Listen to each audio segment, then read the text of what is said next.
Hello everyone, आपका स्वागत है अवधेश मिश्रा नीट चैनल में। आज हम टाटोमेरिज्म पढ़ेंगे। ठीक है, इसको आप लोग ध्यान से पढ़ेंगे, बड़ा ही इंपॉर्टेंट होता है। यहाँ से एक क्वेश्चन नीट एग्जाम में आता जरूर है। ठीक है, जो भी आपको डाउट होगा टाटोमेरिज्म के बारे में आप कमेंट बॉक्स में कमेंट करके हमको बताएंगे। ठीक है, देखिए स्टार्ट करते हैं। देखिए, टाटोमेरिज्म को एक नाम से और जाना जाता है, इसको बोलते हैं डेस्मोट्रॉपिज्म, या टाटोमेरिज्म को बोलते हैं क्रिप्टोट्रॉपिज्म, या टाटोमेरिज्म को बोला जाता है एलिलोट्रॉपिज्म। कई नाम से इसको जाना जाता है, फिलहाल आप एक ही नाम याद रखेंगे। टाटोमेरिज्म को बोलते हैं डेस्मोट्रॉपिज्म। ठीक है, देखिए टाटोमेरिज्म में क्या होता है, इंट्रा मालिकुलर प्रोटॉन ट्रांसफर होता है। मालिक्यूल के अंदर ही क्या होता है, प्रोटॉन का ट्रांसफर होता है। इसमें क्या होता है, इंट्रा मालिकुलर प्रोटॉन ट्रांसफर होता है। ठीक है, देखिए कौन कौन से ऐसे मालिक्यूल्स होते हैं जो टाटोमेरिज्म एग्जिबिट करते हैं, उसका कंडीशन पढ़ते हैं। Condition for exhibition of tautomerism. ठीक है, देखिए टाटोमेरिज्म एग्जिबिट करने के लिए मालिक्यूल्स के पास अल्फा हाइड्रोजन का होना मस्ट है। ठीक है, देखिए कुछ समझते हैं चीज़ों को।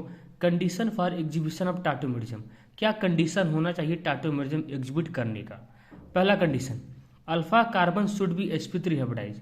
जो अल्फा कार्बन होगा वो sp3 हाइब्रिडाइज होना चाहिए।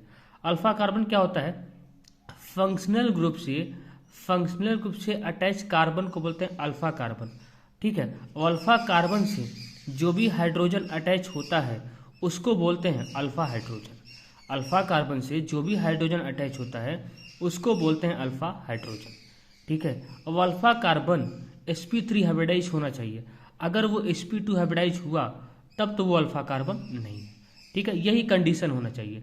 टाटोमेरिज्म एग्जिबिट करने के लिए अल्फा हाइड्रोजन होना चाहिए, अल्फा कार्बन sp3 हाइब्रिडाइज होना चाहिए। ठीक है, देखिए इस टाटोमेरिज्म को बोलते हैं कीटो इनोल टाटोमेरिज्म। ये भी इस नाम से भी जाना जाता है, कीटो इनोल टाटोमेरिज्म। ठीक है, अब देखिए जैसे कुछ एग्जाम्पल हैं कौन कौन से टाटोमेरिज्म शो करेंगे कौन नहीं शो करेंगे। ठीक है, जैसे यहाँ पहला वाला देखते हैं। जैसे ये आपका हुआ फंक्शनल ग्रुप हुआ। ठीक है, फंक्शनल ग्रुप हुआ, इसके बगल वाले कार्बन को बोलते हैं अल्फा कार्बन। ये अल्फा कार्बन sp3 हाइब्रिडाइज है। इसके पास कितना हाइड्रोजन है, 3 हाइड्रोजन है, मतलब 3 अल्फा एच है। ये टाटोमेरिज्म एग्जिबिट करेगा। एटलीस्ट अगर एक भी अल्फा हाइड्रोजन पाया गया तो वो टाटोमेरिज्म एग्जिबिट करेगा। इसके पास 3 अल्फा एच है, ये टाटोमेरिज्म एग्जिबिट करेगा। ये आपका फंक्शनल ग्रुप है। ठीक है, ये अल्फा कार्बन है, ये अल्फा कार्बन है, इसके पास 3 अल्फा एच है, इसके पास 3 अल्फा एच है, टोटल कितना हुआ 6 अल्फा एच है। ये भी टाटोमेरिज्म एग्जिबिट करेगा। अल्फा कार्बन sp3 हाइब्रिडाइज है। ठीक है, यहाँ देखिए ये आपका फंक्शनल ग्रुप है, ये अल्फा कार्बन है, sp3 हाइब्रिडाइज है, इसके पास 1 अल्फा हाइड्रोजन है, ये भी टाटोमेरिज्म एग्जिबिट कर जाएगा। ठीक है, यहाँ देखिए ये आपका टोटल फंक्शनल ग्रुप है, यहाँ पे कोई भी अल्फा कार्बन नहीं है, इसलिए ये टाटोमेरिज्म एग्जिबिट नहीं करेगा। ठीक है, ये टाटोमेरिज्म एग्जिबिट नहीं करेगा। यहाँ देखिए ये आपका फंक्शनल ग्रुप है, ये अल्फा कार्बन है, अल्फा कार्बन sp2 हाइब्रिडाइज है, इसलिए ये तो अल्फा कार्बन हुआ नहीं, ये भी टाटोमेरिज्म एग्जिबिट नहीं करेगा। ठीक है, ये आपका फंक्शनल ग्रुप है, ये अल्फा कार्बन है, इसके पास 3 अल्फा एच है, अल्फा कार्बन sp3 हाइब्रिडाइज है, ये टाटोमेरिज्म एग्जिबिट करेगा। ये अल्फा कार्बन नहीं है क्योंकि ये sp2 हाइब्रिडाइज है। ठीक है, यहाँ देखिए ये CO, ये फंक्शनल ग्रुप है, ये अल्फा कार्बन, ये अल्फा कार्बन, लेकिन अल्फा कार्बन sp2 हाइब्रिडाइज है, ये भी टाटोमेरिज्म एग्जिबिट नहीं करेगा। ठीक है, यहाँ देखिए ये आपका फंक्शनल ग्रुप है, ये अल्फा कार्बन, ये अल्फा कार्बन, लेकिन अल्फा कार्बन sp2 हाइब्रिडाइज है, ये भी टाटोमेरिज्म एग्जिबिट नहीं करेगा, न तो इधर से न तो इधर से। ठीक है, आया समझ में। आगे देखते हैं। देखिए ये वाला काफ़ी इंपॉर्टेंट है। ठीक है, देखिए ये आपका फंक्शनल ग्रुप है, ये अल्फा कार्बन है, अल्फा कार्बन sp3 हाइब्रिडाइज है, लेकिन कोई अल्फा हाइड्रोजन नहीं है। ठीक है, ये अल्फा कार्बन sp2 हाइब्रिडाइज है, यानी आप कहेंगे सर ये टाटोमेरिज्म एग्जिबिट करेगा ही नहीं, लेकिन ये बच्चों ये टाटोमेरिज्म एग्जिबिट करेगा। देखिए कैसे, इसको अल्फा बोलते हैं, इसको बीटा, इसको गामा।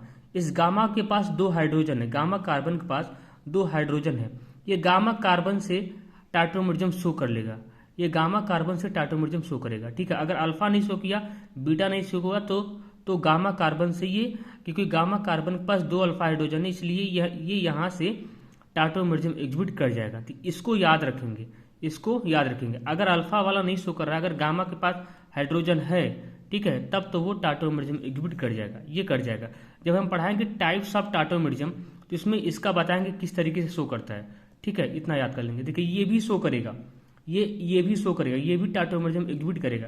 देखिए ये आपका फंक्शनल ग्रुप है, ये alpha carbon alpha carbon alpha carbon तो sp2 हाइब्रिडाइज होगा, यहाँ से नहीं शो करेगा।